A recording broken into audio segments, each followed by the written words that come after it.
Saludos, muy buenas tardes, bienvenidos a la tertulia de Málaga TV, ya saben, ese espacio con el que cada lunes inauguramos nuestra programación en directo y lo hacemos debatiendo sobre distintos puntos de actualidad. Hoy es el último lunes de mes y por eso citamos en ese plató a los jóvenes representantes de diferentes partidos para evaluar con ellos temas que hemos tratado semanas anteriores, aunque por supuesto la actualidad manda. Nos gusta tener aquí a los jóvenes en este plató porque queremos conocer su visión. Ellos van a ser, si siguen en esta senda, nuestros representantes políticos del futuro y por supuesto representan a un amplio espacio de la población. Se los voy a presentar enseguida, los vamos a saludar muy pronto, pero antes vamos a ver en el sumario los temas previstos.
Ya lo han visto esos temas y también, por supuesto, los que ustedes quieran, porque ya saben que desde este momento nuestras líneas telefónicas están abiertas para recibir opiniones, sugerencias o para comentar lo que estimen oportuno. 951 150010 y 951 150011. Y paso ya a saludar a nuestros colaboradores, empezando por a quien tengo más cerca, Antonio Lobato, de Jóvenes de Izquierda Unida y además candidato en estas elecciones autonómicas de Por Andalucía. Bienvenido, Antonio. Muchas gracias, como siempre, por la invitación. Un placer saludarte, al igual que saludar también a Hilaria Bernard, por parte de la Juventudes Socialistas, secretaria de Acción Electoral y también candidata en estos próximos comicios. Bienvenida, Hilaria. Muchas gracias y nada, es un placer volver a estar aquí hoy. Y damos también la bienvenida y saludamos a Javier Torres, responsable de formación de Nuevas Generaciones del Partido Popular. Bienvenido, Javier. Muchas gracias. Bueno, como habéis visto en el sumario y como han visto también todos ustedes, vamos a comenzar hablando de la actualidad regional. Ya saben que, como decía, la actualidad manda y ahora se habla pues muchísimo de las próximas elecciones, unas elecciones que fueron además anticipadas del próximo 19 de junio. Por dar algún titular de la actualidad, por ejemplo, conocíamos hoy la encuesta Centra del Barómetro que decía que el Partido Popular ganaría con 47 o 49 escaños y 15 puntos sobre el Partido Socialista y Vox doblaría escaños hasta 21 o 23 escaños. El porcentaje de voto, el 39% el Partido Popular, 24% el PSOE, Vox el 17%, Ciudadanos 4,8%, por Andalucía un 6,6% y Adelante Andalucía un 3,6%. Yo sé que a los políticos nos gusta hablar de encuestas, porque es verdad que las encuestas pueden cambiar y sobre todo según quién o no las publique, pues pueden tener un sentido o un color u otro, pero bueno, por romper el hielo de alguna forma, y ya vamos entrando en materia con respecto al tema electoral. Siempre empiezo por aquí, pero además, como en este caso, en esta encuesta, el Partido Popular es la que sale favorecida, pues Javier, me gustaría conocer en principio tu opinión de esta encuesta y cómo estás viendo la campaña electoral. Adelante, Javier. Bueno, pues en primer lugar, que la encuesta evidentemente nos satisface que muchas encuestas digan que vamos a tener un buen resultado, pero eso no significa que las elecciones estén ya ganadas, sino que todavía queda una larga campaña y hay que seguir intentando convencer a una gran mayoría de ciudadanos andaluces para que confíen en nosotros en las elecciones del 19 de junio. Es evidente que creemos que en estas elecciones los ciudadanos se han dado cuenta de que son unas elecciones muy importantes, son las elecciones en las que tienen que decidir sobre si seguir avanzando, seguir progresando hacia la vanguardia de los datos económicos, la vanguardia del bienestar social de los ciudadanos, o volver otra vez a 2018 y 37 años atrás, en los que estaba el Partido Socialista gobernando y Andalucía estaba siempre en el vagón de cola. Yo creo que los ciudadanos se han dado cuenta de la importancia de estas elecciones y esperemos que se sigan cumpliendo, estas encuestas se cumplan y nos den una gran mayoría y un gran respaldo. Hilaria. Bueno, yo espero que la vanguardia económica y social no sea la lista de esperas que hay en los centros de salud andaluces, ¿no? Que somos la comunidad autónoma con mayor listas de espera, ¿no? Obviamente, a mí sí me gusta darle cierto rigor a las encuestas porque creo que detrás hay un trabajo que hay que ponerlo en valor y desde aquí pues también me gustaría poner en valor ese trabajo, ¿no? Que hacen pues politólogos, sociólogos y demás. Pero sí que es verdad que, y como ha dicho el compañero, y creo que empezamos con un punto en común, ¿no? Es decir, quedan 2 semanas de campaña electoral. La realidad social es que a día de hoy, de unos años acá, los procesos electorales se deciden el mismo día de las elecciones. Lo que vienen siendo los indecisos son un porcentaje muy alto y deciden en su mayoría o bien el viernes previo al día electoral o el mismo día electoral, se levantan y dicen, pues bueno, voy a coger una papeleta, la que sea, pero sí que al final nos espera un trabajo, yo creo que es un trabajo de concienciación, de informar de propuestas, de llevar acciones a cabo en la calle y sobre todo creo yo de poner en pie que estas elecciones son de la juventud, porque nosotros no somos ningún futuro, somos un presente real y creo que ese es el mensaje que tenemos que llevar a cabo, ¿no? Es decir, que somos ese presente y que por lo tanto tenemos que ir a votar y votar con conciencia hacia el avance, ¿no? Y el progreso. Antonio.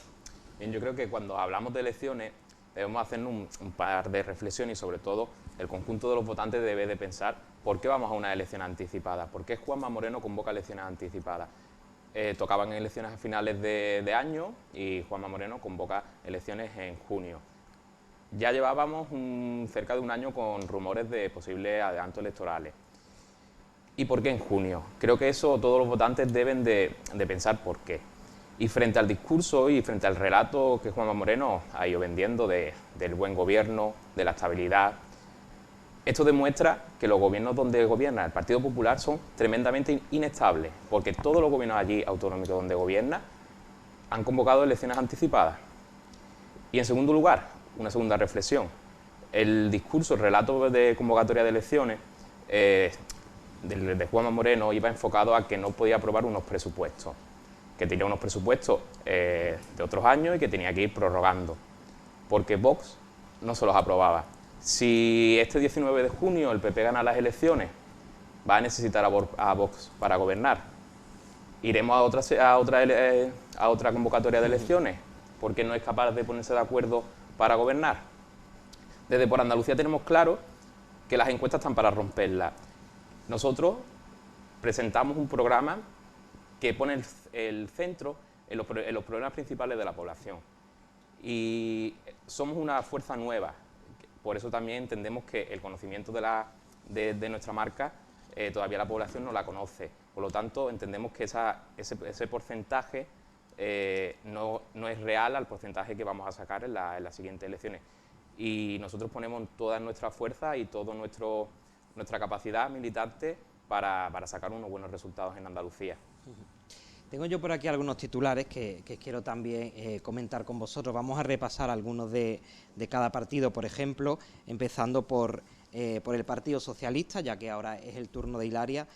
Juan Espada decía, por ejemplo, pedía votar a un gobierno de progreso y acusaba al Partido Popular de hacer de Andalucía su cortijo, ¿no? ¿Qué significaría para vosotros, Hilaria? Después escuchamos también la opinión de los demás, ese gobierno de progreso. Hombre, un gobierno que ponga en el centro al ciudadano y en el centro a los y las andaluzas, que al final creo yo que estos 4 años hemos sido un poco olvidados, ¿no?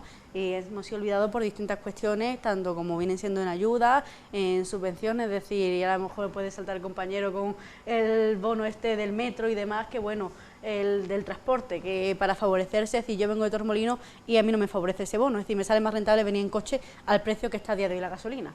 Es decir, que para que tengamos una idea de esa ayuda, ¿no?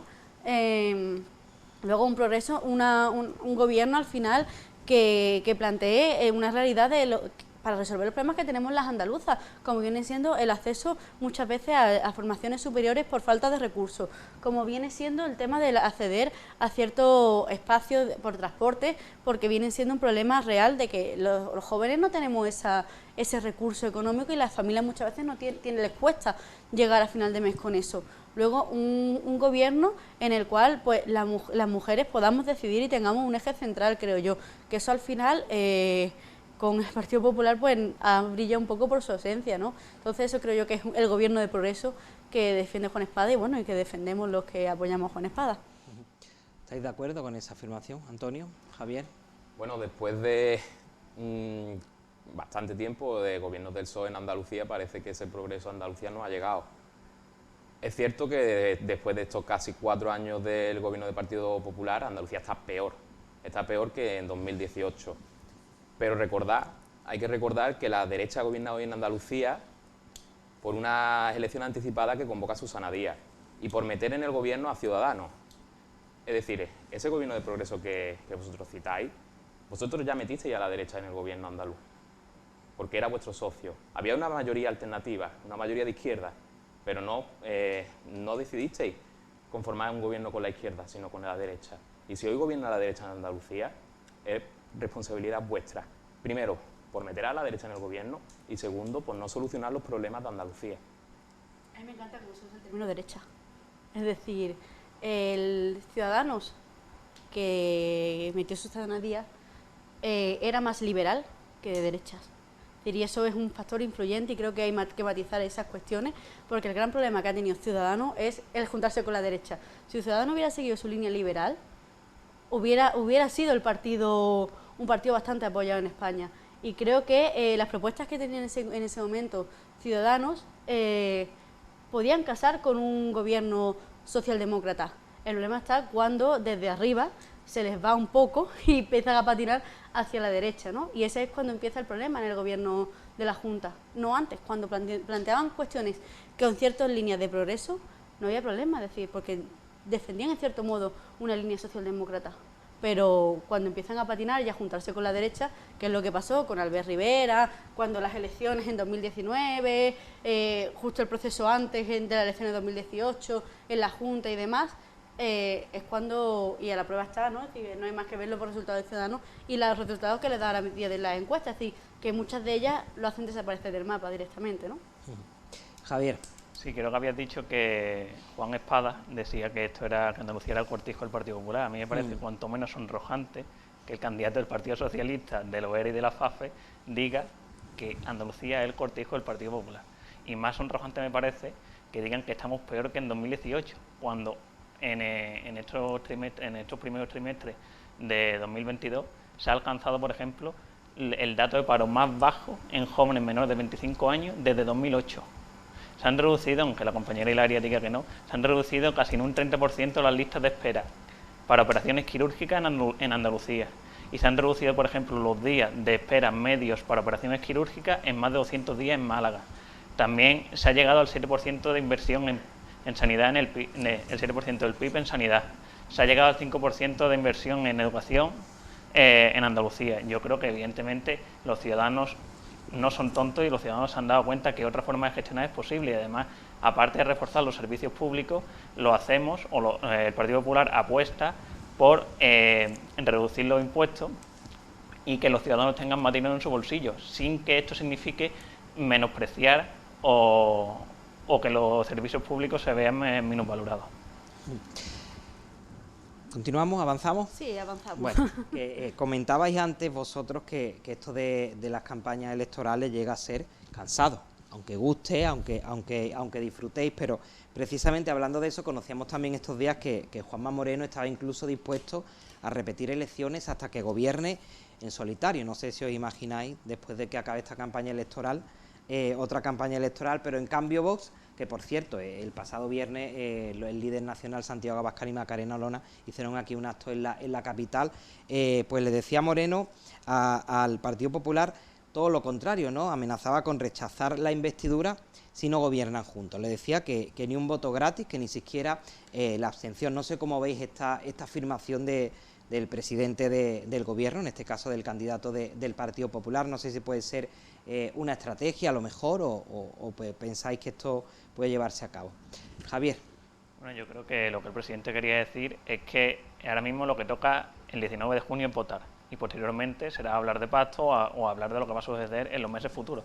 Pero ahora mismo lo que Juan Moreno, y presidente de la Junta de Andalucía, está centrado es en convencer a una mayoría amplia de andaluces que le den una mayoría suficiente para poder gobernar en solitario y no tener que depender de terceros partidos, porque evidentemente estamos en elecciones anticipadas porque ninguno de los partidos de la oposición ha accedido a aprobar unos presupuestos tan necesarios en Andalucía, aunque desde el gobierno de la Junta de Andalucía hayan accedido a una serie de pautas o propuestas que aportaban el resto de partidos políticos. Entonces estamos aquí porque el único partido que ha sido capaz de hablar con todos y de admitir propuestas de todos ha sido el Partido Popular, y los demás partidos han decidido que había que ir a elecciones, rechazando presupuestos y otra serie de leyes que han llegado al Parlamento andaluz.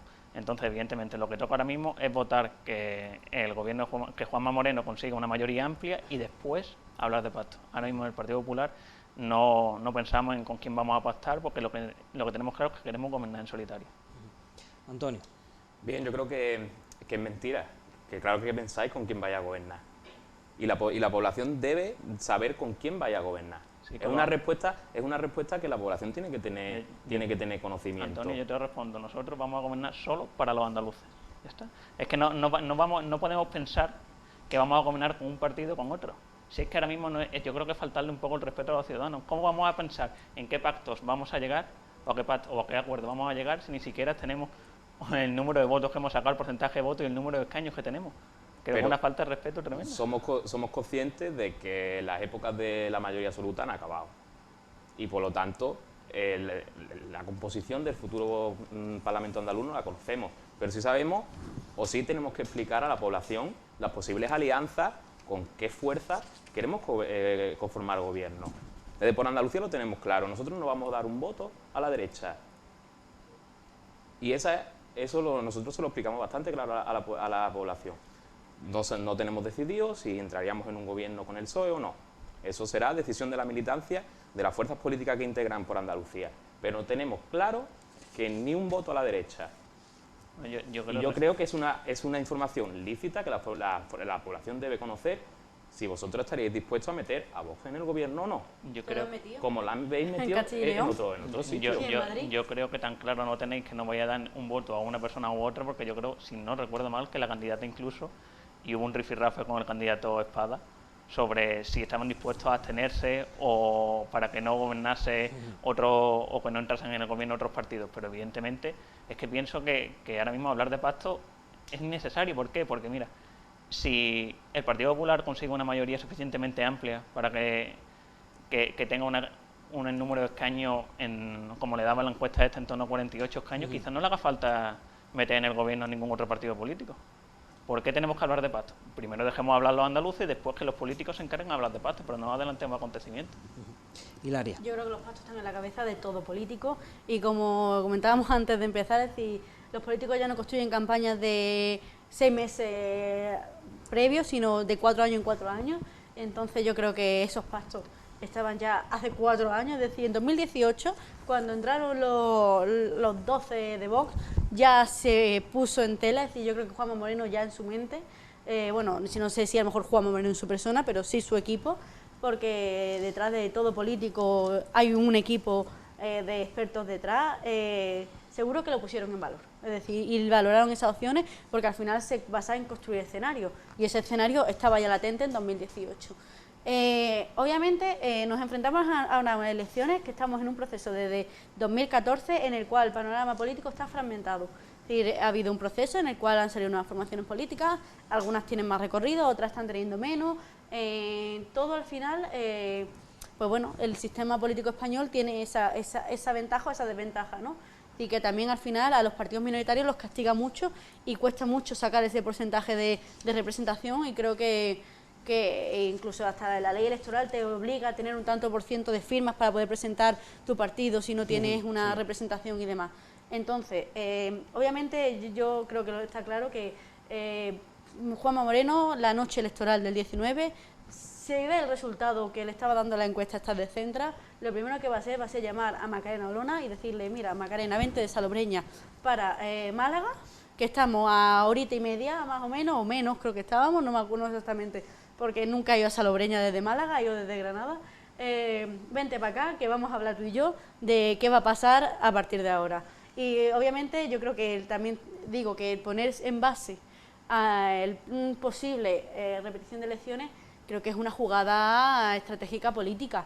Es decir, yo amenazo, es una amenaza en el hecho de decir: si no votáis el voto útil, el voto que realmente, es decir, para dar una mayoría, pues si no tenemos esa mayoría tendremos que ir a segunda elección, y ya sabemos qué pasa cuando ha habido segunda elecciones. Tenemos el caso de 2015-2016, tenemos el caso de abril de 2019 y noviembre de 2019, en el cual los partidos más perjudicados, bueno, excepto Vox, ¿no? Pero bueno, los partidos más perjudicados son los partidos nuevos, los partidos que han fragmentado, los partidos, no quiero decir de los extremos, porque hay de todo, ¿no? Pero los partidos que no son los clásicos, por así decirlo, que eran pues Izquierda Unida, el PSOE y Partido Popular, ¿no?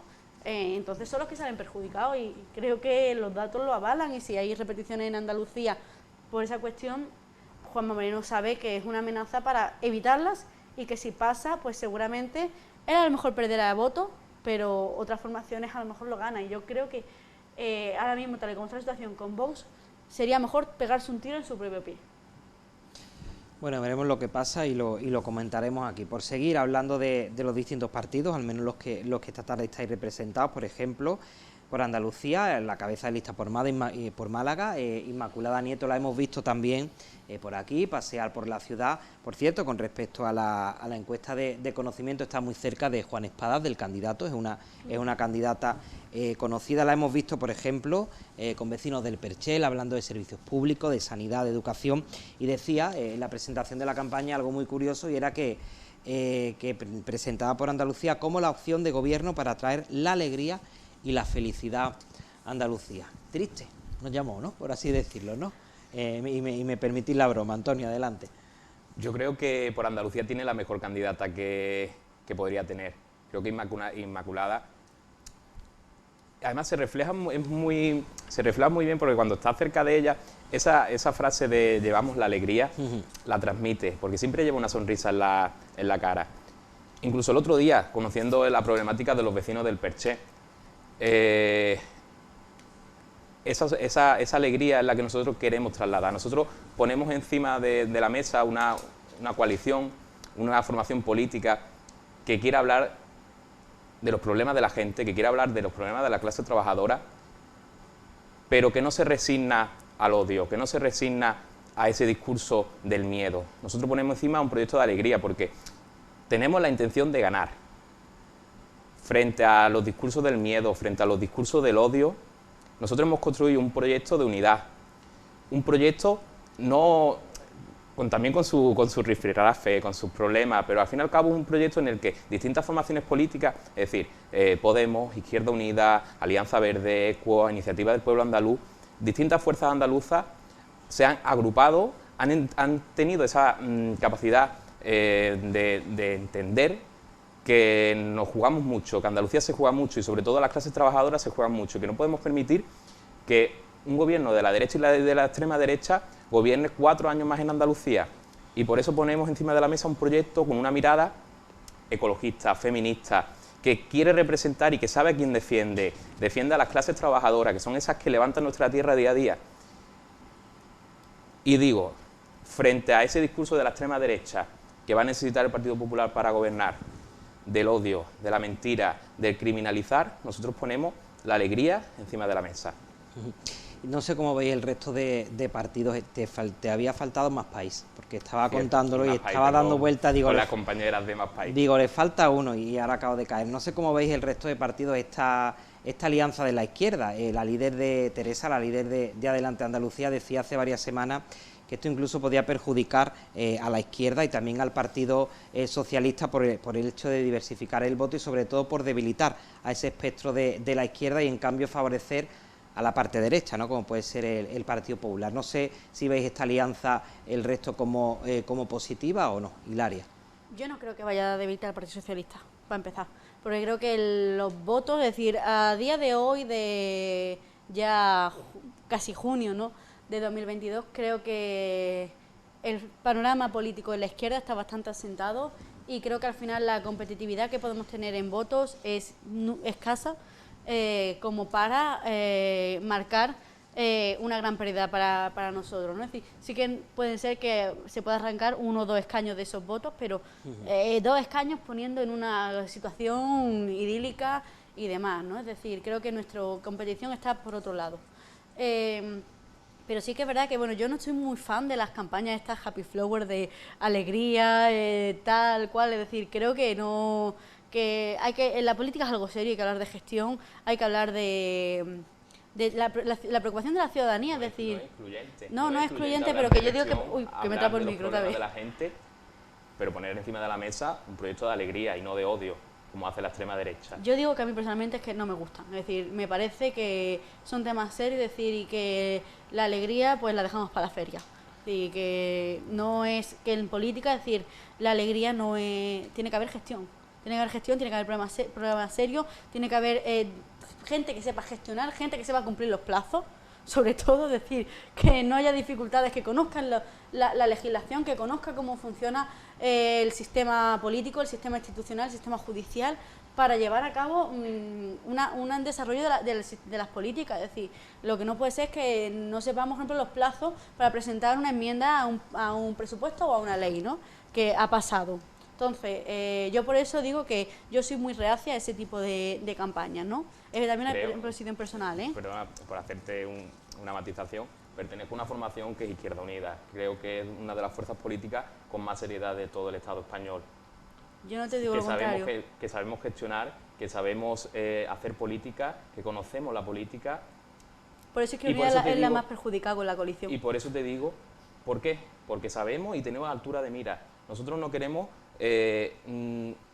tener más representación o tener menos, sino queremos cambiar la vida de la gente. Entonces no nos importa renunciar si eso es en el bien. Renunciáis a escaños, os lo digo así, y a votos. Ojalá vosotros renunciarais a muchas más cosas por el bien de la clase trabajadora en España. Y las renunciamos, pero obviamente las cosas no se van a cambiar sin escaños y sin posibilidad de gobernar. Sí, pero aquí nosotros hemos renunciado en este pacto en beneficio de otras fuerzas políticas. No renunciamos a escaños y a votos porque sí, sino nosotros hemos llegado a un acuerdo con otras formaciones políticas en el cual cedemos porque entendemos y tenemos altura de mira de que para cambiar las cosas tenemos que ponernos de acuerdo con otras formaciones que piensan distinto a nosotros, pero que compartimos una raíz. Y creo que eso no es incompatible. Yo no veo la raíz de Izquierda Unida con Más País, ¿eh? Lo siento mucho, pero no le encuentro la lógica ni con Podemos. Es decir, no le veo, y de verdad si venís de la misma raíz guay, pero yo, sinceramente, no le veo la misma raíz de salida de Ciema en concreto. Creo que Izquierda Unida, y te lo digo ya también a título personal, es un partido que se ha caracterizado por tener cuadros bien formados políticos, por tener buenos debatientes, por tener militantes con capacidad de sacrificio, con esfuerzo y que representaban unas ideas concretas, y que creo que sinceramente Izquierda Unida, desde que se ha aliado con el sector de Podemos, Más País y demás, ha perdido en calidad. Pero es una decisión personal, ¿eh? No, sí, pero hay una pequeña contradicción, ¿no? Es decir, si hemos sido capaces nosotros de llegar a un acuerdo para gobernar a España, porque me refiero al espacio de Unidas Podemos y el PSOE, ¿por qué unas fuerzas políticas del ámbito progresista andaluz no pueden llegar a un acuerdo de coalición para presentarse a unas elecciones? Yo no digo que no lleguéis a un acuerdo. Y que eso no sea algo serio. Que yo no digo que no lleguéis a un acuerdo. Y yo simplemente he dicho que a mí las campañas estas de alegría, de hablar de la emoción de que hay que devolver la alegría, la sonrisa como trinchera y demás, no son campañas que me gusten, porque pero no creo que ¿has sean... escuchado un discurso de nuestra candidata? Sí. ¿Y de qué habla? Pero vamos a ver ¿de qué habla? No, ¿de qué habla? Porque entonces si me estás diciendo de la sonrisa como trinchera y tal, si tú has escuchado un discurso como de nuestra candidata, ¿ves que habla de programa? ¿Cuánta gente se ha escuchado un discurso de tu candidata? No lo sé, no desconozco cuánta gente la ha Igual escuchado. que te planteo cuántos han escuchado un mitin de Juanma Moreno, Yo se han me lo escuchado un he- mitin yo de me lo he Juan, tenido que de escuchar. Juan Espada. La gente Yo que me lo tenemos he que estar muy tenido que informados, escuchar que todo. tenemos que estar informados, no lo hemos podido escuchar. Pero a la gente de a pie eso no le llega. Y es que es lo que hay que tener en claro, es decir, que las campañas ahora se hacen en tweet. Es decir, cuando digo en tweet digo en el número de caracteres. Vamos a seguir, si os parece, con el debate. Quiero escuchar también la opinión de Javier, pero tenemos una llamada, la atendemos antes y continuamos para no hacer esperar más al telespectador o telespectadora. Buenas tardes. Hola, buenas tardes. Buenas tardes. ¿Cuál es su nombre? Me llamo Paco Fernández. Pues Paco, le escuchamos. ¿De qué quiere Mire, opinar? ¿Qué nos quiere decir? Díganos. Mire, quería dirigirle una pregunta a los tres representantes de los partidos políticos que hay ahí y que por favor conteste. Antes estaba haciendo referencia a las personas del pie. Pues A las personas vamos a centrarnos en los malagueños, a los malagueños de a pie. Sí. Me gustaría que se pronunciaran los tres sobre quién está de acuerdo o en contra de llevar el metro soterrado al Hospital Civil. Y la segunda pregunta, ¿quién es a favor o en contra de prolongar la línea 1 del metro hasta el PT de Campanil? Esa era mi pregunta. Pues si quiere, le van a contestar. Paco, muy amable. Gracias por llamarnos. Muchísimas gracias por dejarme intervenir. Buenas tardes. Aquí tenemos los teléfonos abiertos para todo, Paco. Bueno, pues preguntaba dos cuestiones, ¿no? Decía de llegar el metro soterrado al Hospital Civil, si estáis de acuerdo o no. El proyecto que ha planteado el Partido Popular es soterrado. Recordamos que un gobierno anterior de la Junta, en el que creo que Izquierda Unida, ¿no? Elena Cortés, creo que llevaba la Consejería de Fomento, pues lo propuso en superficie y ahora el proyecto del Partido Popular pues es soterrado. La cuestión es que va a llegar, pero de una forma u otra. ¿Qué os parece, en principio, si queréis opinar a esta cuestión de nuestro telespectador? Antonio. Bien, pues yo voy a ser claro. Mi ámbito de militancia no es el de Málaga Ciudad, por lo tanto, yo no puedo darle una respuesta al compañero que ha llamado, pero que sí que me comprometo a consultarlo con los compañeros, las compañeras de Málaga Ciudad y responderle, si me da En el si a próximo lo mejor debate en el próximo debate contaremos, claro en que algún sí. momento, pues contestarle sin problema. ¿Cómo lo veis vosotros, Javier o Hilaria? Pero tú si quieres que Javier. ya he hablado yo. Sí, hombre, evidentemente el Partido Popular en el programa llevar el metro al civil soterrado y es una propuesta y un compromiso que adquiere el Partido Popular, porque ya incluso cuando no gobernaba solicitaba que ese metro fuese soterrado hasta el Hospital Civil, porque al final la intención del metro es que no haya tanto tráfico en la superficie, ¿no? Y si tú destinas una parte de ese área en superficie al metro, al final va a congestionar mucho más el tráfico. Entonces, evidentemente, el Partido Popular apuesta por llevar el metro soterrado hasta el Hospital Civil y que se repercuta en beneficio incluso cuando se abra el tercer hospital en esa zona, para que los ciudadanos, los malagueños, puedan llegar allí sin ningún tipo de problema. Hilaria. Bueno, yo verdad que tampoco soy del área de militancia de Málaga Capital, pero sí que he vivido lo que han sido obras del metro en Granada. Y en Granada están las dos situaciones, el soterrado y lo que es por encima. Y realmente, es decir, Málaga tiene un problema, como le pasa a Granada o le pasa a las grandes ciudades como puede ser Sevilla o Córdoba, que es el espacio. Si al final es una ciudad que se fue construyendo y no se veía, creo yo, no se tenía perspectiva del volumen de coches, de tráfico y de movimiento que iba a tener, ¿no? Es decir, creo que es una carencia que tienen la mayor parte de las ciudades. Realmente, las propuestas, es decir, hacerlo soterrado implica tener que estar levantando todo lo que vienen siendo, pues carreteras, aceras, tener cuidado con los bloques, con los cimientos y demás. Y un problema que tiene Málaga y que es real es que en el subsuelo tenemos ruinas. Y habrá una alta probabilidad, imagino yo, que en el Hospital Civil, en ese trayecto, se encuentren algún que otro resto, pues o romano, o íbero, o musulmán, o de la civilización que sea. Y luego, al ponerlo por encima, pues yo creo que tiene también la problemática del espacio. Es decir, que al final, ya de por sí, conducir por el centro de Málaga, además yo que vengo a estudiar Ejido, es un caos, literalmente, dificulta eso. Realmente yo creo que la solución no es tanto metro, sino poner más autobuses mejores conectados, cuestiones de movimiento verde. Cuando digo movimiento verde me referí bicicletas, todo este tipo de utensilios, de infraestructuras. Claro, que sean para no contaminar o contaminar lo menos posible, ¿no? Pero creo que lo del metro es una cuestión complicada y que luego al final no sé hasta qué punto va a ser utilizado, es decir, porque en Granada se encuentra esa cuestión que de Armilla y de Albolote, que son los pueblos a los que llega, sí que hay gente que viene a Granada capital, pero después la gente de Granada, y yo solo he cogido el metro cuando iba al Albolote a casa de una amiga, y bueno, y cuando iba a la feria y demás, ya está. Bueno, aquí sí se utilizaría mucho, entiendo yo, que al parque tecnológico sí sería una línea que se utilizaría, porque más que nada por la cantidad de gente que trabaja allí. Javier, va a tener que esperar otro poquito porque tenemos otra llamada. Por cierto, creo que Paco estaba pendiente, que nos comentó en alguna otra ocasión, de una reunión con la delegación de Fomento. No le he preguntado a Paco porque se me acaba de venir a la mente, pero seguro que tendremos más ocasión. Buenas tardes. Buenas tardes. Buenas tardes. ¿Cuál es su nombre? Juan Ramón. Juan Ramón, pues le escuchamos. Adelante, díganos. Yo quería hacerle una pregunta al señor del Partido Popular. Sí, a Javier. ¿Cómo se permite el señor Moreno Bonilla decir que Andalucía va adelante, que todo va muy bien? Y una cita de oftalmología que la pedí en enero, me la han dado para el 26 de agosto. Y otra de urología que me la pidieron a 1 de noviembre del año pasado, todavía no me la han dado. Y decirle también que por qué el señor Moreno Bonilla y su gobierno, cuando se trata de la ley, no la aplican y se la saltan como ellos quieren. ¿A qué se refiere, Juan Ramón? ¿A qué se refiere? Me refiero al centro de menores de Torremolinos. Sí.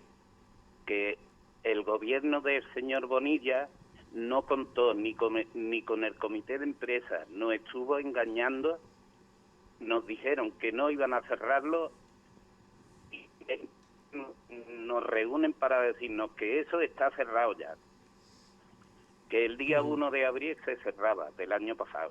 Sí. Sin contar con el comité de empresa, sin contar con el estatuto de los trabajadores, sin contar con el convenio, todo se lo saltaron. ¿Por qué lo hicieron? Muchas gracias. Gracias, Juan Ramón, buenas tardes. Entiendo, Javier, que el tema del centro de menores de Torremolinos es un caso concreto que no tienes por qué conocer, obviamente, pero lo de la sanidad sí es un tema que yo creo que a todos los gobiernos, porque es verdad que al Partido Socialista también se le achacaba el tema de la tardanza y las listas de espera, y lo cierto es que es algo que parece que no se arregla, ¿no? Al Partido Popular también, ¿qué creéis que pasa? Sí, pues, yo creo que es evidente que, como comentaba igual la compañera Hilaria con el tema del tráfico, ¿no? Al final las infraestructuras sanitarias también se nos han quedado pequeñas para la gran cantidad de ciudadanos que tiene la provincia de Málaga. Creo que el otro día el presidente Juan Moreno decía que hay previsión de que la provincia de Málaga supere los 2 millones de habitantes. Entonces yo creo que es verdad que tenemos un déficit de infraestructura sanitaria y también teníamos un déficit de profesionales sanitarios, pero que eso se ha empezado a solucionar en estos 3 años y medio. Evidentemente no se puede solventar todos los problemas en tan solo 3 años y medio, pero como he dicho antes al principio del programa, por ejemplo, las listas de espera de operación quirúrgica en la provincia de Málaga se han reducido muchísimo, se han reducido tanto los pacientes en lista de espera como también, esto según datos del Servicio de Andaluz de Salud, han reducido tanto los pacientes en lista de espera por operaciones quirúrgicas, tanto como el número de días que estos pacientes tienen que esperar. También se han abierto 30 centros sanitarios nuevos, hay 30.000 profesionales sanitarios más trabajando que en 2018, es decir, es evidente que yo considero que Andalucía le va mejor con el gobierno de Juanma Moreno, por todos estos datos que hemos aportado y otros datos también económicos que lo avalan. Ahora que haya cosas que mejorar y evidentemente que esto es un caso que la sanidad debería ir más ágil, pues es evidente, eso no se puede negar, pero que no se puede solucionar todos los problemas en tan solo 3 años y medio. Hay que recordar que llevamos 37 años con gobierno socialista y que es imposible pasar de una cantidad de que en la provincia de Málaga y ya en el conjunto de Andalucía haya problemas como lo había tan tremendo en relación con la sanidad durante los años anteriores, pasar a solventarlos todos ahora y además con la pandemia del COVID entre medio. La situación que hemos vivido con respecto a la pandemia también ha paralizado un poco, ha ralentizado este avance, pero creo que los datos son positivos. Nos quedaba, Javier, también pendiente tu opinión del debate Sí. anterior, si te acuerdas lo que Sí, iba a bueno. decir, porque ya a lo mejor hemos perdido hasta el hilo, pero adelante, Javier. Sí, que yo creo que preguntaba sobre qué nos parecía la coalición de Por Andalucía. Eso es. Y yo creo que al final lo que le transmiten, a mí, yo tengo total respeto por todos los partidos políticos, pero creo que a mí como ciudadano lo que me transmitía cuando se inscribieron o no se inscribieron, que si había lucha interna, que si no la había, es decir, ¿cómo un ciudadano va a confiar en un partido o en una coalición que es que no son capaces ni de ponerse de acuerdo, cómo la van a conformar o están peleándose por este candidato o vamos a poner al mío o al otro para al final decir, no, pensamos los andaluces, no, estabais pensando en todos los partidos, a ver... Tuvisteis un golpe de Estado en el Partido Popular hace ver. 2 días, que quitasteis a Pablo Casado del tirón, entonces cuidado con las peleas, cuidado por mencionar las peleas. Se solventó con un congreso extraordinario. Sí, No pero como- el golpe de Estado que pegasteis, No. que quitasteis al secretario Hombre, de hombre, medio, vamos... Yo creo que hablar de golpe de Estado en estos términos es un poco, vamos, temeroso. Pero vamos... Fue un golpe que- de Estado literal. Bueno, un golpe literal, de Estado... Estabais despellejando... Pero para que haya un golpe de Estado primero tiene que haber Estado. Es que no es un golpe de Estado como tal, ¿vale? Podemos hablar de otras cosas, pero no es un golpe de Estado. Evidentemente que a lo que los ciudadanos les transmite es que la coalición por Andalucía tiene sus rencillas y que leían los artículos de los periódicos, que esto no lo digo yo, era Pablo Iglesias exige tanto, Yolanda Díaz exige tanto y no se baja del burro. Vamos, los ciudadanos quieren saber qué es lo que le ofrece ese partido y no por qué se están peleando por luchas internas. Hilario.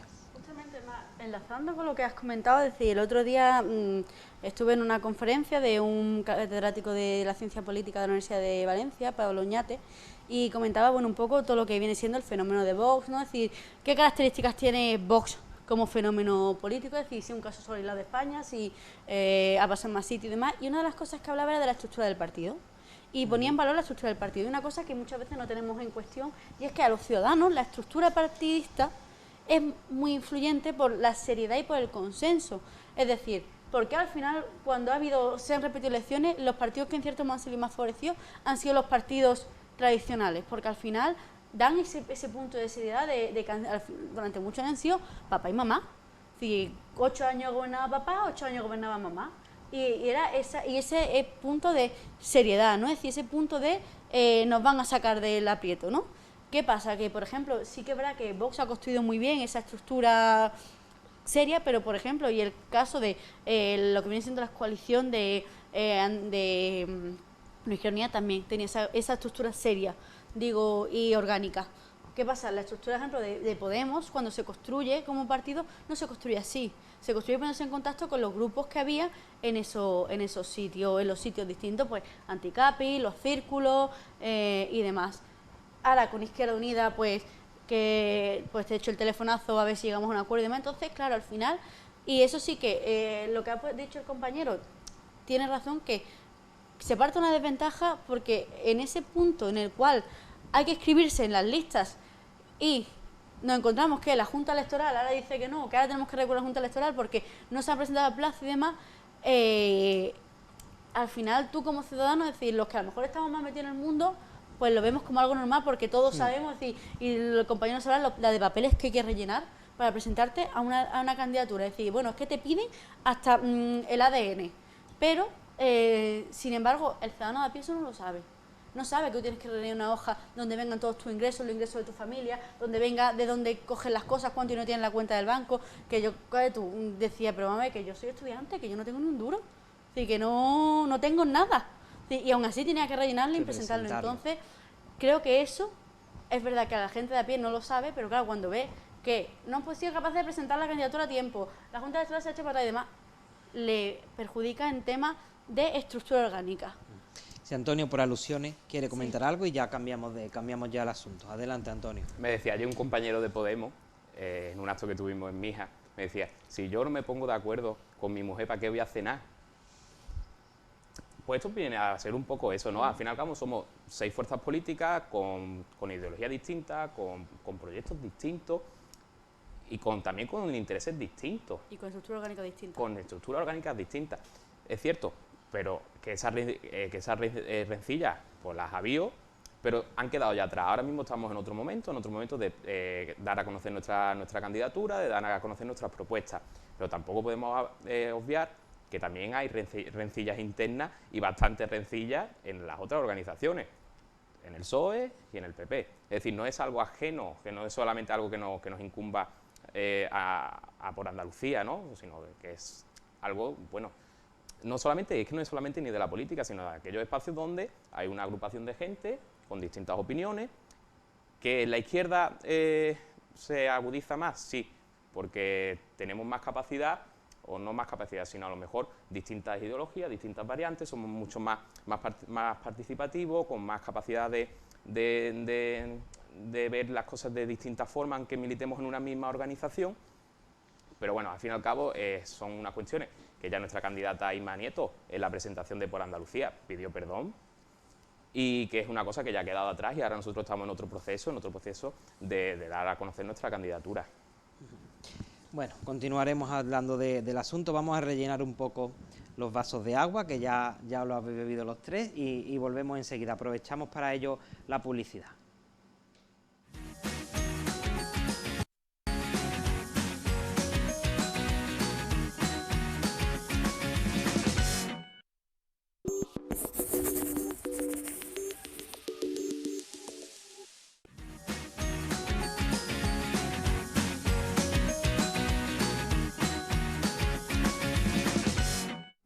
Ya estamos de vuelta, además en el ecuador de este programa, y quiero continuar analizando con los jóvenes otros asuntos importantes. El ruido, los botellones y los actos incívicos son los principales problemas que preocupan a la ciudadanía, sobre todo a los vecinos y residentes del centro histórico, al propio visitante malagueño y también, por supuesto, al turismo y por la imagen que estamos dando al turismo. Pongo este asunto sobre la mesa porque siempre con respecto a este asunto pues se tiende a criminalizar a los jóvenes, ¿no? Son los que pues por edad salen más al centro, los que en este caso pues celebran botellones y despedidas de solteros, que son dos de los asuntos de los que vamos a hablar, pero me dicen los compañeros que tenemos otra llamada, la atendemos y hablamos de esto a continuación.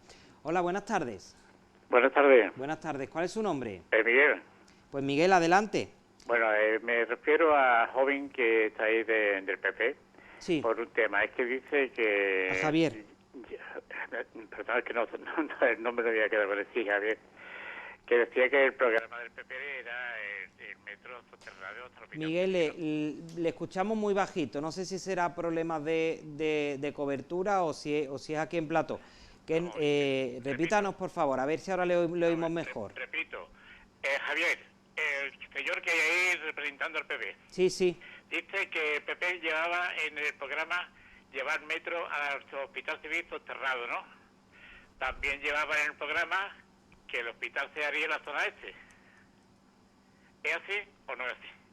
O sea, si vamos a que se cumpla lo que se lleva en el programa, casi ninguno lo hace, ¿no? Pero que después no se diga que lo lleva en el programa. Otra cosa, está criticando a la Junta de Andalucía anterior sobre la sanidad. Sí. Mire, Javier, le venía el dinero del gobierno central a cuentagotas. Hoy en día, gracias al gobierno central, que está Unidas Podemos y el PSOE, se está haciendo una inversión en Andalucía que no se ha conocido nunca. Claro, mira, tú eres joven. No conozco, yo había cumplido ahora 75 años. En la sanidad aquí en Málaga era la mierda más grande que había en todo el mundo entero. Era un país tercermundista. No teníamos los centros de salud, estábamos a kilómetros. Yo vivo en Ciudad Ardí y tenía que ir de niño casado, a llevar a mis hijos a calle Sevilla. ¿Me entiendes o no? Íbamos a los centros de salud y te daban los números con un lapicito, te apuntaban hasta 100, 105, 110. Era una verdadera vergüenza. Y si nos metemos no quiero extenderme mucho para darle paso a otro compañero. Sí. Y si nos metemos en los colegios, Ciudad Ardí tuvo que hacer urgentemente tres colegios. Te miento, La Infante, La Alegría de la Huerta, etcétera, etcétera. Había que llevar a los niños a Miraflores de Los Ángeles, porque del gobierno central venía aquí chorreado nada más que Málaga. Era una verdadera porquería. Que cada gobierno ha ido haciendo lo que ha ido pidiendo. Pero como me estás diciendo, lo de los programas, porque se cumplen los programas. Venga, buenas tardes. Miguel, buenas tardes. Muchas gracias, Miguel, buenas tardes.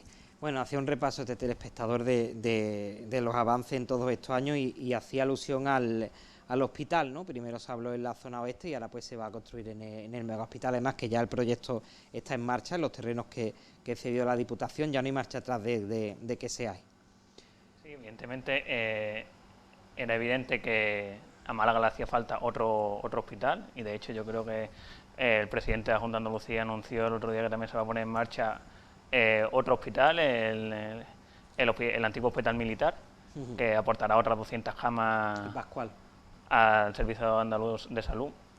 Pero no es que se llevase en el anterior programa construir un hospital como tal en 4 años, que es prácticamente imposible. El proyecto, cuando se va a construir además, creo que por cifra, el hospital más grande, bueno, evidentemente de la provincia de Málaga, y uno de los más grandes de Andalucía, esto no se puede construir en tan solo 3 años y medio. Se ha puesto en marcha el proyecto, todos los proyectos ya están para presentarse a las elecciones, los compañeros han tenido que rellenar un montón de documentación para construir un hospital. Imagínese, es evidente que la sanidad andaluza y la sanidad en Málaga ha avanzado en todos estos años de democracia. Es evidente, pero todavía se queda muy atrás. La sanidad en Málaga ha estado muy dejada, muy deteriorada, y se ha visto que con el gobierno de Juanma Moreno ha avanzado por todos los datos que he dicho anteriormente y no quiero volverme a repetir. Bueno, retomamos. Sí, no, claro que sí, Antonio, claro. Conocíamos ayer en el diario El Público que Andalucía es la segunda peor comunidad con una sanidad pública de toda España, solo por delante de Murcia, que es la peor, donde también gobierna el PP. Creo que no será casualidad. En 2014 la sanidad andaluza era la sexta mejor de España. Hoy nos encontramos con el presupuesto más bajo por persona en sanidad pública de toda España. Se ha invertido un 7% del PIB en infraestructura sanitaria. Hoy nos encontramos con el presupuesto más bajo. Y además, pero eso sí, en la parte alta del ranking, en privatizaciones y en derivaciones a la sanidad privada. Pero si ha sido la comunidad autónoma que más hospitales públicos ha abierto en esta legislatura. En estos 3 años y medio ha sido la comunidad autónoma que más hospitales. Entonces, ¿se pueden hacer rápido o no se pueden hacer rápido? Ha abierto porque estaban, por ejemplo, el hospital de Sevilla, el militar, creo que recordar que estaba completamente abandonado. ¿Se ha abierto con enfermeros y médicos o se ha abierto las puertas abiertas para que entre la gente? Había menos de 100.000 profesionales sanitarios trabajando en 2018 en el SAS y hoy día hay más de 120.000 profesionales sanitarios. Se han abierto, nada más que en Málaga, más de 30 centros sanitarios. Es decir, es que cuando hablamos de sanidad, una de las demandas, por ejemplo, del PSOE de la izquierda era uno de los objetivos, llegar al 7% del PIB en sanidad. Si es que se ha llegado al 5%. Pero es que excluir del debate que habéis tenido unos fondos del gobierno de las mayores de la historia. En Andalucía ha tenido 11 millones de fondos extras solamente para gastar en sanidad. De hecho, intentáis hacer a cuentagotas porque evidentemente... lo que pasa es que no lo gastáis y lo tenéis que devolver porque no sois capaces de gestionarlo. No sois capaces de gestionar. De estos 11 millones habéis tenido que devolver casi más de la mitad porque no sois capaces de poner en marcha los proyectos. Como también pasó con las ayudas a las pequeñas empresas y a los autónomos. Porque no pasa con el bono alquiler, que tampoco se está poniendo en Hombre, proceso, yo creo que desde Podemos y del Partido Socialista se dé lecciones de gestión con los datos que tenemos, yo creo que, vamos, es sonrojante. Sí, bueno, los datos que tenemos, vamos a ver, que es que las listas de espera, que es que justamente, ahora me acordé de decir, mi madre se cayó en diciembre, se partió el codo, le dieron en enero, le quitaron las cayolas, le dieron cita para rehabilitación, ha estado 6 meses para que le dieran una cita de rehabilitación, bueno, 6 meses para que la vieran, de urgencias. Es decir, porque era urgente, porque además el proceso de rehabilitación tiene que ser rápido para evitar la operación. Y han tardado más de 6 meses en llevarlo a cabo y tampoco se está dando una sesión, sino simplemente fue el especialista y le dijo, pues mira, haz estos ejercicios. Es decir, que ni ese proceso de atender al ciudadano está vigente. Entonces, que a mí me parece muy bien que digáis que es que se llega al 7% del PIB, tal y cual. Cuando la realidad social es otra. No, la realidad social es la que te he dicho antes, que no quiero volver a repetirme. No, la realidad social es la que vemos todas te aporto otros datos. Por ejemplo, había más de 7.000 personas en 2018 que llevaban más de un año en lista de espera para operarse. Eso, en el último trimestre de 2021, en diciembre de 2021, se ha reducido de 7.000 a 2.000. Algo se estará haciendo bien, ¿no? ¿O es que cuando se reducen los números de personas o pacientes en lista de espera para operarse, se están haciendo las cosas mal? Sí, ¿sabes por qué? Porque se están llevando a la privada. No, no. Estamos en el ranking alto de Pero ligaciones a la privada. yo sé que el tema de sanidad, yo no sé lo que tiene, pero Es que es muy jugoso. os gusta mucho, pero vamos a volver, si os parece, al tema del ruido. A raíz de todo lo que he comentado, conocíamos la pasada semana que las denuncias, tanto a personas como a locales del centro, habían aumentado, y citaba yo algunos de los problemas, como por ejemplo pueden ser las despedidas de solteros. Siempre se suele ver a gente joven en este caso, y bueno, el ayuntamiento y los hosteleros decidieron tomar medidas y acordaron en una reunión que estos últimos fuesen los que de alguna forma pues tratasen, ¿no?, de limitar esos comportamientos excesivos y de poner freno un poco. El ayuntamiento se encuentra pues un poco en la cosa de decir aumentar sanción, no aumentar sanción, responsabilizar directamente al ciudadano o no por su comportamiento. Esto también puede tener, de alguna forma puede perjudicar, no sé si estaréis de acuerdo, al turismo, ¿no? Porque es cierto que aunque no sea un turismo de calidad, pero también pues económicamente repercute en la ciudad. No sé cómo veis, desde vuestro punto de vista como gente joven, este tema de las despedidas de solteros y cómo pensáis que debéis atajarlo para acabar con esas quejas. Y ahora era el turno de Hilaria comenzar el debate. Adelante. Pues la verdad es que es un tema muy complejo porque yo verdad que viví en primeras carnes lo que es tener despedidas de solteros todos los fines de semana en Granada, y es, aparte, sobre todo cuando son de hombres, la cuestión del acoso a las mujeres, era raro, es decir, cuando tú estabas de fiesta y demás y te contaban despedida de soltero, es decir, yo me acuerdo de coger con mis amigas, cogernos de la mano e irnos por la otra punta por la incomodidad que te generaban. Es decir, que al final yo creo que ahí entra un problema también de educación patriarcal en toda regla, es decir, de una educación al final de que las mujeres siguen siendo un objeto y que no se nos respeta a día de hoy, ¿no? Todavía en muchos aspectos. Y luego además el tema de muchas veces el incivismo, ¿no? Es decir, el mal comportamiento. Y sobre todo es verdad que yo la experiencia que he tenido han sido peores con las de hombres que con las de mujeres.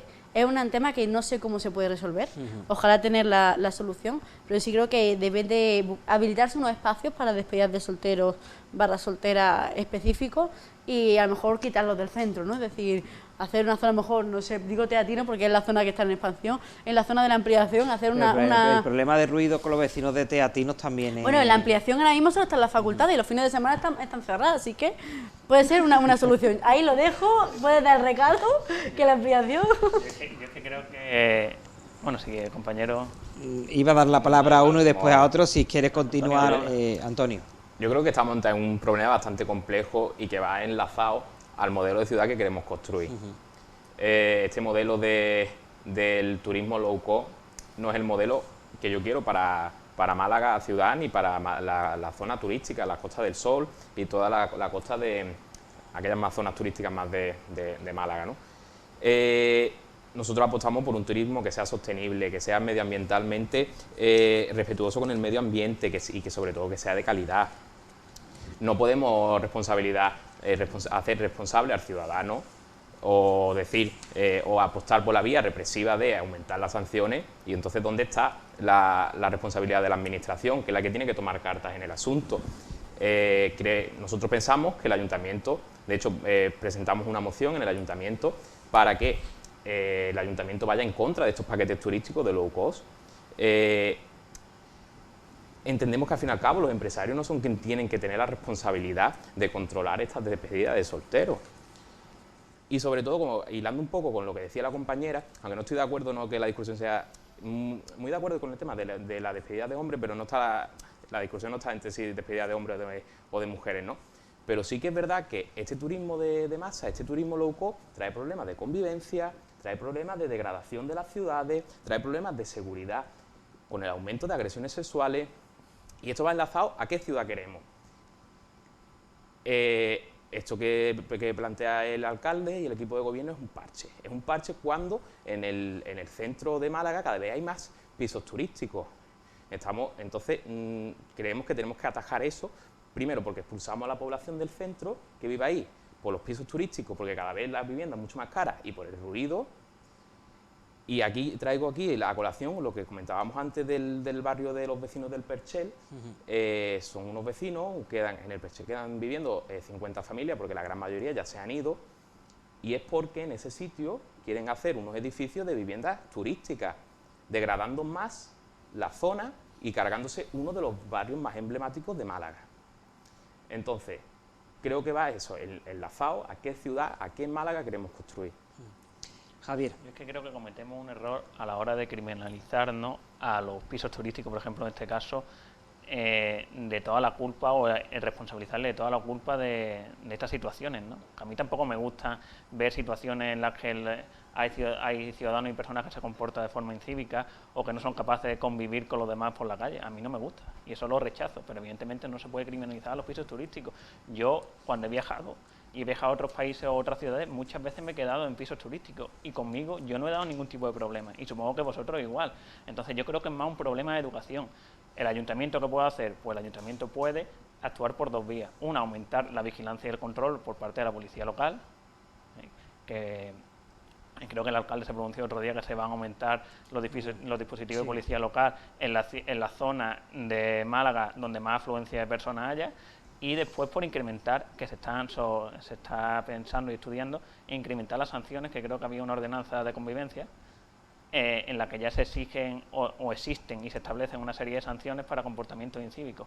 Si evidentemente el ciudadano viene y no respeta las leyes o no respeta las normas, habrá que sancionarle. Y no es que se le repercuta al ciudadano esa falta de responsabilidad de otro, no. La sanción la tiene que pagar quien incumple. Yo no la voy a pagar, porque yo respeto y convivo. Ahora, quien no respete y no convive con los demás, no es capaz de vivir en sociedad, evidentemente tendrá que someterse a unas sanciones, al igual que si te salta un semáforo o va a más velocidad con el coche. Yo creo que esas son las únicas dos vías por las que el consistorio puede actuar. Hilaria, que pedía la palabra también. Sí.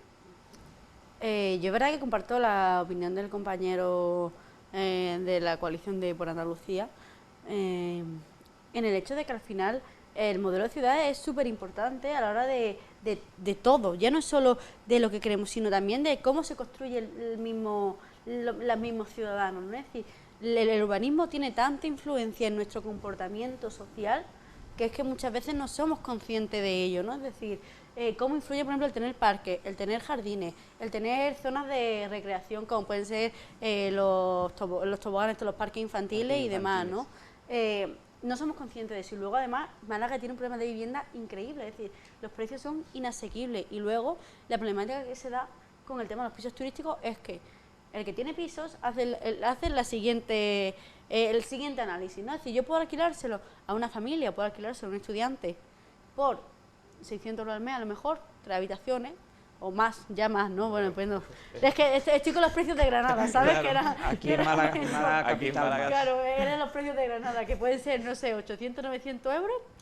De 3 habitaciones, yo creo 300 euros por habitación. Es poco, ¿no? 300 euros por habitación, de media, tirando por lo bajo, ¿no? Y dice, puedo hacer eso o ganarme 300 euros a la semana, realmente. Entonces, 300 euros una semana, por otra, son 4, son 1.200 euros y ya lo estoy ganando. Y eso tirando por lo bajo, es decir, que realmente después es más, ¿no? Entonces, realmente al final lo que hace es que, como ha dicho el compañero, sobre todo los jóvenes, que somos los que tenemos el principal problema de poder independizarnos y poder comenzar nuestra vida, nos vemos en la obligación de o bien intentar comprar un piso, que bueno, que tal y como están las condiciones hoy en día, de contratos precarios, que bueno, que ahora gracias a la reforma laboral pues están eliminándose, pero bueno, todavía seguimos con dificultades al acceso del primer trabajo, unos sueldos dignos para permitir comprarte una hipoteca. Es decir, tenemos que vivir con nuestros padres con 30 años, es decir, y creo que al final todo esto de los pisos turísticos no es que sea criminalizarlo, es que influyen en el modelo social que desarrolla la ciudad y en el modelo también de comportamiento social que poseen los ciudadanos. Es decir, no es lo mismo una zona que se desvincula del arraigo, es decir, no es lo mismo, por ejemplo, la gente que viene al Perchel, ¿no? Que era su barrio, es su ciudad, es su zona, es su tierra, su patria realmente, aunque sea un barrio, pero tiene esa concepción del territorio, ¿no? Que es que lo voy a cuidar yo vengo aquí y voy a estar aquí 3 días y me voy a ir, no me va a conocer nadie, ¿no? Entonces, para mí, eso creo yo que es muy importante más en un momento en el cual la cuestión de la identidad está en auge, ¿no? Es que yo creo que partimos de una premisa falsa, porque decimos, es que el modelo social de Málaga no es el que queremos, o es que está enfocado a que vengan determinados sectores de turistas que no nos interesan. se criticaba también incluso cuando el alcalde apostaba por museos, más museos y más museos en la ciudad, en los museos. No creo que se haya apostado por implantar y establecer aquí unos determinados museos de la mayor élite y de un alto nivel para que vengan personas a irse de fiesta. Evidentemente no es el modelo de ciudad que queremos. Los datos de turismo, yo creo que tenemos un turismo bastante positivo, que reportan muchos beneficios a la ciudad, mucho empleo a la ciudad. ¿Qué ocurre? Que evidentemente hay aspectos en los que mejorar, pero no creo que se diga que el modelo social de Málaga o el que se está construyendo desde el ayuntamiento es el erróneo. No, cuando en Málaga se le conoce como la ciudad de los museos es porque apuesta por un turismo familiar, un turismo cultural y no por un turismo de fiesta. Si no, el ayuntamiento se lavaría las manos en este asunto y ni siquiera mostraría preocupación por el tema. Después, creo que decías que el tema de que no es criminalizar a los pisos turísticos. Yo creo que sí que es criminalizar a los pisos turísticos. Evidentemente, hay en otras ciudades en las que se ha limitado el hecho de que en un bloque haya como máximo determinados pisos turísticos para que todavía puedan seguir viviendo vecinos y demás. Pero también hay que tener en cuenta que una gran parte de los propietarios deciden alquilar a pisos turísticos y no a personas para residencias o para que se establezcan allí durante un largo tiempo, porque tampoco desde el gobierno central se le atribuye una seguridad jurídica con respecto, por ejemplo, a la ocupación. ¿Cuántos propietarios hemos visto en programa en telediario diciendo es que ya ni siquiera queremos alquilar, porque tememos a que se nos meta un ocupa o que la persona se meta y después no te ríes porque es cierto. Compañero, hemos compartido clase en la facultad. Has estudiado Derecho. No puedes caer en que has visto dos personas en la tele con un discurso banal de que hay miedo a la ocupación, que sales de tu casa a comprar pan y cuando llegas a la ocupación. Ese discurso se os cae. El problema de España de la vivienda no es el problema de la ocupación. No he dicho que sea el problema de la ocupación. He dicho que muchos propietarios se decantan por el alquiler turístico porque temen que si lo dedican a alquiler que no sea vacacional puedan verse sometidos a una ocupación. Y no es que te vaya a comprar el pan, yo salga de mi casa y me ocupe la casa. No, yo salgo de mi casa todos los días a comprar el pan y no tengo miedo a que me ocupe la casa. Eso es lo que vosotros decís. No. A ver si decís, pero Antonio, tú como yo, como hemos dicho, hemos estudiado juntos Derecho. Yo habré aprendido algo, pero tú también tienes que aprender a escuchar. Yo no he dicho que... No, yo no estoy diciendo que tú lo digas, sino tu formación política y tus compañeros de viaje. Ahora es lo que decís, es lo que defendéis. Que existe un problema con la ocupación en España, evidente. Ahora que sea el problema, vamos a ver. Sí, hombre, vamos a preguntarle a la mayoría de propietarios. Vamos a ver, que como digo yo, 4 personas que tienen 30.000 casas, como no recurren a ellas, no van a ellas, las tienen cerradas o la utilizan para enriquecerse de esa cuestión, cuando los jóvenes no tenemos acceso a la vivienda. Yo creo que decir que 4 personas tienen 30.000 casas es desconocer la realidad social española, porque la mayoría de las familias españolas, gracias a Dios, en un determinado momento... No tienen ni derecho ni casa porque las casas están en propiedades, sobre todo de los bancos. Y sobre todo de grandes fondos de inversión. Es que creo que me tocaba a mí, me tocaba antes. Bueno, termina la idea, para terminarla y después ya contesta Antonio y después si queréis no es que 4 personas tengan 30.000 pisos. Yo no conozco a ninguna persona que tenga más de 2 pisos. Es que no la conozco. Yo no la conozco. Si la conocéis vosotros, no, yo es que quizás no me muevo en ese ambiente, pero yo no la conozco. Ahora, evidentemente, hay que asumir que hay una realidad social española que durante muchos años se hablaba de la casa que tenía donde vivía, después una casa de pueblo, una casa que te iba a la playa, también tenemos en Málaga playa, pero te iba al pueblo. Esas son las personas que quizás estén alquilando ese piso a casas rurales o pisos turísticos. Pero, repito, incido, no digo que el problema de la vivienda, y si tenemos que hablar del problema de la vivienda, yo creo que es otro tema que nos daría para un programa completo, no es que sean los pisos turísticos, sino simplemente he dicho que hay que tener en cuenta que no hay que criminalizar a los pisos turísticos y que muchos de los propietarios de pisos turísticos decían, es que prefieren ganar dinero. No, yo creo que prefieren seguridad antes que ganar dinero. Esa es mi opinión. Antonio. Pues discrepo con el compañero totalmente. Yo creo que sí hay que poner el foco en el problema de los pisos turísticos, porque expulsan a la gente de las ciudades. expulsan a la gente de los centros. Eso es lo que está pasando, por ejemplo, en Málaga ciudad, está pasando en territorios como Benalmádena, como Torremolinos, como Fuengirola. De hecho, hay un anteproyecto encima de la mesa de ley de vivienda que pretende controlar los alquileres, y Juanma Moreno ha dicho ya, sin saber cómo va a terminar de aprobarse, que él no la va a aplicar. Entonces, claro, es normal. Y dice, es que no conozco a nadie que tenga 40 viviendas. Claro, es normal, porque son fondos de inversiones extranjeros, porque bien que os ponéis las pulseras de España y defendéis España, pero después vendéis a nuestra gente. Y ahí tienen los vecinos del Percher, por ejemplo. El problema de los pisos turísticos es un problema grave y que hay que afrontar. Y que va enlazado con lo que comentaba antes, con el tema de la construcción de ciudades que queremos hacer. Hilarias, ¿quieres comentar algo? Sí, era algo rápido. De asunto para que sí que es verdad que cuando planteas que la Málaga de Paco de la Torre, que es la Málaga de los museos, de tal y cual, sí que es un problema de construcción del modelo de ciudad, porque para mí hay una cuestión que a mí me dolió profundamente y a mí hizo perder el sentido de lo que es mi Málaga, la Málaga de mi infancia, que fue cuando se tiró abajo el silo, que era el edificio este que estaba allí en el puerto de Málaga. Y el puerto de Málaga, que era un puerto tradicionalmente pesquero, un puerto tradicionalmente de lo que es la ciudad, un puerto donde mi padre mismamente iba a pescar cuando era joven, lo han destrozado. Sí, honestamente lo que han hecho con el Muelle 1 es una aberración para todos y todas las malagueñas. ¿Por qué? Por una cuestión muy simple y sencilla, porque nos han quitado nuestra identidad, que era ver el silo con la catedral de fondo y la alcazaba arriba. Y eso para mí es el elemento en el cual ya desasocias a la ciudad como una ciudad nata, así como tu ciudad, como tu elemento cultural, tu elemento de construcción, como puede ser la Semana Santa, que lo hablamos justamente en el programa anterior, y creas un modelo turístico para gente de fuera, un modelo que visualmente te entra por los ojos, pero que yo veo las fotos de Málaga actualmente y yo no las reconozco. Que te entra con los ojos tampoco es verdad, porque al de Barcelona sí le entra. Esa construcción de ciudades, todas homogéneas, todas iguales, no, porque pierde el encanto de los barrios de las ciudades, se pierde ese encanto. ¿De verdad me estás diciendo que el Muelle 1 está ahora peor que antes? ¿De verdad me lo estás diciendo?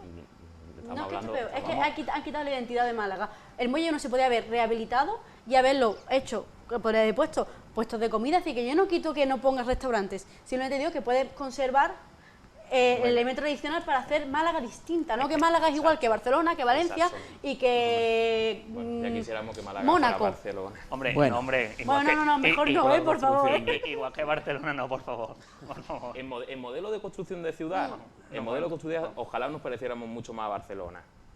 Bueno, otro asunto. Seguimos avanzando. Ley de garantía integral de la libertad sexual, la ley de solo de sí es sí, que ya salió adelante, una ley pues que va a combatir las violencias sexuales y convertirá el consentimiento en un elemento esencial para enjuiciar los delitos y por lo tanto va a acabar además con la distinción entre abuso y violación, una ley que el Partido Socialista pues estaba ahí para apoyar o no, porque el Partido Socialista pues pretendía incluir en esa normativa la abolición de la prostitución. Finalmente dio marcha atrás, pero eso sí, la presenta como una proposición de ley pues para con el último fin de su abolicionismo, ¿no? de acabar con ella. Una ley pues que también por supuesto afecta a los jóvenes y que por eso pues quiero comentar con vosotros, y ahora le toca el turno para comenzar Antonio, y tienes la palabra, Antonio. Bien, yo creo que en España cuando el movimiento feminista avanza España, y esta ley es el reflejo de eso.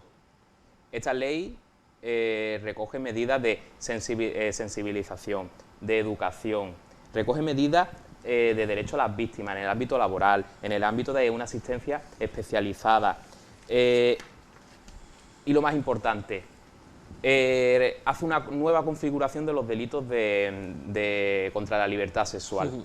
Antes nos encontrábamos en el Código Penal una diferencia entre abuso sexual y agresión sexual. La diferencia era que cuando se atentaba contra la libertad sexual de una persona, si había violencia e intimidación, se consideraba agresión sexual. Pero ¿qué ocurría? Esta configuración se hacía a través de una protección de un bien jurídico que se entendía como el mal uso de la libertad sexual de otra persona. Entonces, claro, daba ese punto, ¿no?, de que alguien podía hacer o un buen uso o un mal uso de la libertad sexual de otra persona. ¿Qué hace esta ley? ¿Qué hace esta modificación? Pues que pone en el centro el consentimiento y que la protección no viene en el mal uso de esa libertad sexual de otra persona, sino en el consentimiento. se eliminan estas distinciones que he hecho, y ahora todo se considera agresión sexual, con distintas variaciones dependiendo de cuál es ese grado esa gravedad en cuanto a la agresión sexual. Pero ¿qué es lo más interesante de todo? Que no cae en el populismo punitivo, que no cae en el aumento de las penas para contrarrestar o para como una solución a estos problemas de atentados contra la libertad sexual, sino que pone el centro de la prevención y la educación. Y creo que por eso es un gran avance, además un gran avance del movimiento feminista, que muy acertadamente pone el foco en la educación y en la sensibilización y no en el aumento de las penas para acabar con estos problemas. Hilaria. Yo sí quiero hablar al compañero Javi antes y... O bueno... Yo te doy la palabra porque me temo que Javier te va a tener que contestar a los dos entonces para que después os conteste directamente. No, hombre, yo obviamente defiendo la ley al 100%. Es verdad que, hombre, se me ha quedado cortita con el tema de la prostitución, es decir...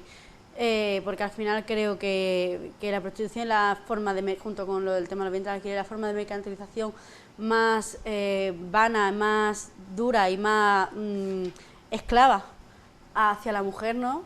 Y creo que esa es una espinita que a mí se me queda clavada y que yo espero que de aquí a no mucho podamos tener en España una ley en la cual se prohíba la prostitución directamente y no se enjuicie a las que ejercen la prostitución, sino al que la consume, ¿no? Si esto al final es ley oferta-demanda, no hay oferta si no hay consumo, si hay consumo pues hay oferta, ¿no? Y creo que al final es esa cuestión, ¿no? Y sí que es verdad que el compañero hace un análisis bastante acertado con el tema de la sensibilización. Creo que el principal problema que tiene España con el consentimiento es la falta de formación en el consentimiento. ¿Qué es el consentimiento? Es decir, cómo influye, cómo funciona, es decir, cómo al final muchas veces, y bueno, hablo ya también con experiencia propia de mujer, te encuentras en una discoteca y tu propio cuerpo sabe, le está diciendo a la otra persona que no, y tú pues haces esa sonrisa forzada porque socialmente darte un tortazo está feo, pero claro, no se termina de entender y dice, al final te ves muchas veces abocada a tener que dar tortazo o a tirar la copa y acabas antes y te evitas ese proceso previo de no, porque claro, no se entiende el no. Y creo que al final pone en tela de juicio eso, es decir, pone en cuestión eso, y creo yo que al final es avanzar hacia esa realidad de que solo sí es sí, y que no hay más, no es no, ahora sí, no, sí es sí y ya está. Y en el momento en que se dice que no, se tiene que parar y punto. Javier, tu turno. Sí, evidentemente no hace falta que diga que rechazo, igual que rechazamos todos cualquier tipo de conducta de ese estilo, ¿no? Pero creo que esta ley no es la mejor forma de acatar o de minimizar este problema. En principio por dos motivos. El primero de ellos es que el consentimiento ya era necesario para las relaciones sexuales antes de esta ley. Evidentemente, si tú con esta ley, si tú ahora mismo o hace un año tenías una relación sexual sin consentimiento, ya sea o con el consentimiento viciado, era una agresión sexual. No. Sí. No, con el consentimiento viciado no. Estaba, la diferencia estaba en la violencia e intimidación. De hecho, era el problema... Pero es que no lo digo yo, es que lo dice un informe del Consejo General del Poder Judicial.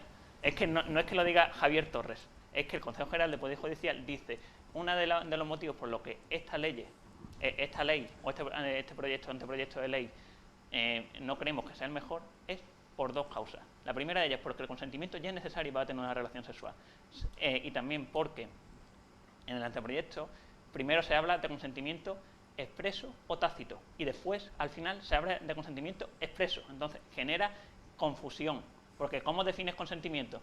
Después si defines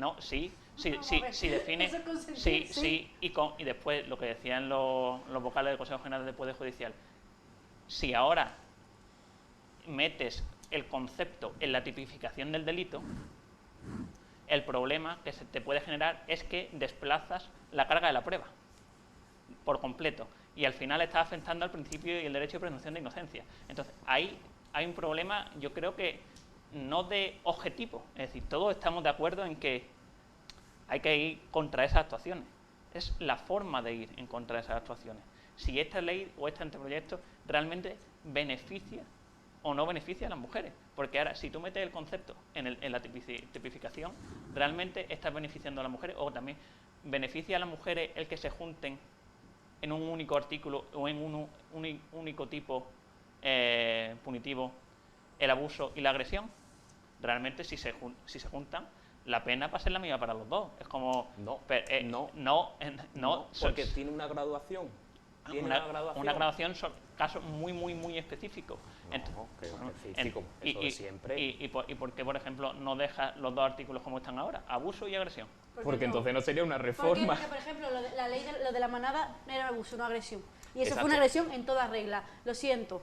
Y como te pongo el caso de la manada, te pongo el caso de la muchacha esta de Córdoba, que la grabaron en el coche, y te pongo todos los casos que hay hoy en día que los juzgan como abuso porque la drogan, la pillan que está con una copa tal y cual, y ahora que está así un poco tonta la cojo tal y cual. Que la pillen con una copa o que esté un poco tonta, permíteme que te diga, no es un motivo para que un juez determine si es abuso pues o agresión. entonces díselo a los jueces españoles, que juzgan como abuso. Pero cuidado, tenemos que intentar ser precisos, ¿no?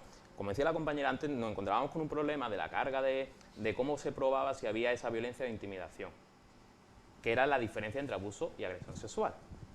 Ahora eso ya no es necesario probarlo, porque se rompe con esa distinción, es decir, ya no se le va a obligar a una presunta víctima, y de hecho, ahora que me colocaba en el lugar de la víctima, habláis de la mujer, porque intentáis hacer de esto una lucha ideológica contra el feminismo, pero es que esto también puede sucederle a un hombre. Sí, pero es que los delitos contra la libertad sexual, y como se configuran, no es solamente para la mujer. Sí, pero Antonio, que no soy yo la única... Que la mujer es la que más sufre los abusos, por supuesto. Pero que no soy yo la única cuidado con persona, esa... o los vocales del Consejo General del Poder Judicial los que dicen que no es la mejor forma. También hay un grupo muy amplio del feminismo que se ha opuesto frontalmente a este anteproyecto de ley. Las feministas vuestras, ¿no? No, es que las feministas... incluso hasta personas del PSOE que salió con la noticia y salieron y dijeron que estaban en contra. Yo creo que el feminismo al final no tienes que decir el feminismo es tuyo o es mío. No, al final todos remamos en la misma dirección. Es evidente. Bueno, técnicamente no, porque hay corrientes distintas del feminismo, ¿eh? Es decir, y los objetivos y que haya distintas. No, por eso te digo, es decir, que hay corrientes del feminismo. Que haya distintas corrientes no significa que el feminismo sea tuyo o sea mío, o que tú o estés más capacitado moralmente que yo para hablar o decir que eres feminista o no lo eres. No, simplemente que es distinto. No, pero no es un feminismo tuyo. Es decir, había personas, por ejemplo, del Partido Socialista, ¿y por qué el Partido Socialista no llevó y aprobó? El feminismo no es el mío, ¿eh? ¿Por qué el Partido Socialista no llevó al Congreso y aprobó desde el principio este anteproyecto? Porque no estaban a favor. ¿Por qué ahora lo tramita como lo tramita? Porque no se tramitó en su día. Porque se opusieron, porque había una corriente feminista muy amplia, aparte de muchos juristas, que decían que realmente esto no era beneficioso para la víctima. No soy yo, Javier Torres, el que dice eso. Es que no es cierto, es que la mayoría de la doctrina penalista está a favor de esta reforma. No es cierto. No es cierto. Es que al final España tiene un problema muy serio con el caso de agresiones, violaciones, todo lo que viene siendo ese tipo de violencias sexuales. Y realmente, si no empezamos, y creo que el avance, y es verdad que ya no solo en materia de lo que viene siendo legislación, y en materia de juicios, ¿no? Es decir, y demás, y de fallos judiciales, los cambios que hace y demás, sino que también para mí el centro es la educación, es decir, el que desde pequeñito se te enseñen que el sí es sí y el no es no, es decir, y el dejar de establecer esas coerciones. Y yo entiendo que a lo mejor tú no lo entiendas. Y te voy a explicar por qué, por una cuestión muy simple. Yo lo entiendo, o sea, es que no es que tú no lo entiendas. En esa situación, en el sentido de que al final, cuando muchas veces vemos ese tipo de acciones, dices, yo me pongo en el lugar y digo, es que yo puedo ser esa. Y es que, es más, y hay un monólogo muy bueno que se llama, de una mujer que se llama Pamela Valenciano, que se llama No solo duelen dos golpes, que bueno, han intentado meter por todos lados y demás. Ya tenemos que ir terminando, Hilaria, que nos pues quedan 2 segundos con eso. Y ya con eso. De que Pamela Valenciano, es decir, que os recomiendo ver, porque además os pone la situación de cuando sufres una violencia de género y sufres violencia sexual. Y creo que debemos verlo, y está en YouTube, y os recomiendo que lo veáis. Y sobre todo, que esta ley el PP la hubiera aprobado si no tuviera a Vox comiéndole terreno. Hombre, totalmente de acuerdo. Bueno, nos vemos si volvéis por aquí, que yo espero que sí, porque para mí es muy grata vuestra compañía, ya después del 19. Imagino que que iréis a votar, ¿no? Porque hay parte de la población de los jóvenes que también está desanimada con el voto, que es otro tema que no hemos hablado, pero bueno, es importante, ¿verdad?, acudir a las urnas, ¿no? Y además la compañera y yo volveremos como diputados. Hombre, eso está claro, ¿eh? Pues Javier también estará aquí con nosotros y nos acompañará. Javier, Hilaria y Antonio, muchísimas gracias por vuestra compañía. A vosotros siempre. Por el espacio. Y a todos ustedes también, pues por supuesto, muchas gracias por acompañarnos y ya saben, les dejo con una de nuestras recomendaciones que pueden seguir a través de nuestra red de cable o a través de nuestra aplicación Zapi gratuita para teléfonos móviles. Se trata de la serie 911 que se emite cada lunes a partir de las 10 de la noche en el canal Fox. Ojo, porque no se la pueden perder. Muchas gracias por su compañía. En Los Ángeles, la probabilidad de sobrevivir si te atrapa un terremoto es de 1 entre 10. Solo 1 de cada 3 incidentes con arma de fuego se resuelve sin víctimas. Y si se desata el fuego... 911, ¿cuál es su emergencia? Muy pocos viven para contarlo. ¡Vamos, adelante! Pero en Fox no existen las probabilidades. Lo que es 100% seguro es que cada nuevo episodio te dejará sin aliento. 911. El lunes a las 10. La vas a necesitar. Solo en Fox.